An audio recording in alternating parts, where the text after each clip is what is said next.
फिर्यादी यांची मुलीला नजर लागल्यामुळे तिचं लग्न होत नाही असं कारण सांगून बंधुबाबांनी त्यांना यावर विधी पार पाडावं लागतील असं सांगून त्यांच्याकडून प्रथम 2,000 रुपये दक्षिणा घेतली आणि त्यानंतर दुसऱ्या दिवशी येऊन त्याने त्यांना सोन्याचं ब्रेसलेट 1 तोळ्या वजनाचं आणि एक चांदीचा शिक्का अशा 2 गोष्टी त्यांनी कपड्यामध्ये ठेवण्यास सांगितले आणि हे वस्तू 6 महिन्यानंतर उघडाव्या असं त्यांना बोलतापा देऊन तो निघून गेला.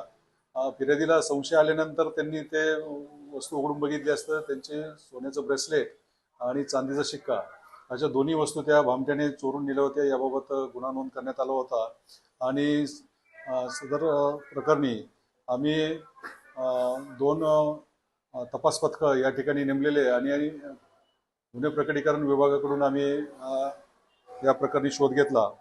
आरोपी दीपक विठ्ठल सावंत वय 62 वर्ष राहणार आंबिवली या तांत्रिक पुराव्यावरून आम्ही सदर गुन्ह्यात अटक केलेली आहे. त्याची दिनांक 27 तारखेपर्यंत पोलीस कस्टडी भेटलेली आहे. पुढील तपास चालू आहे.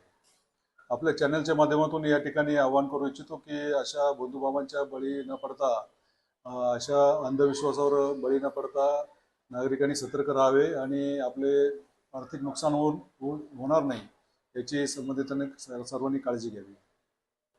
या आरोपीविरुद्ध बांगूरनगर पोलीस स्टेशन मुंबई व टिटवाळा पोलीस स्टेशन या ठिकाणी अशा प्रकारचे गुन्हे नोंद झालेले आहे आणि सदर आरोपीकडून अन्य महिलांची किंवा इतर व्यक्तींची काही फसवणूक झाल्याची शक्यता आहे. त्या दृष्टीने तपास चालू आहे आणि अशा बंधू मांत्रिकाकडून व्यक्तीकडून काही फसगत झाली असेल तर आपण संबंधित पोलीस स्टेशनला याबाबतीत तक्रार करावी.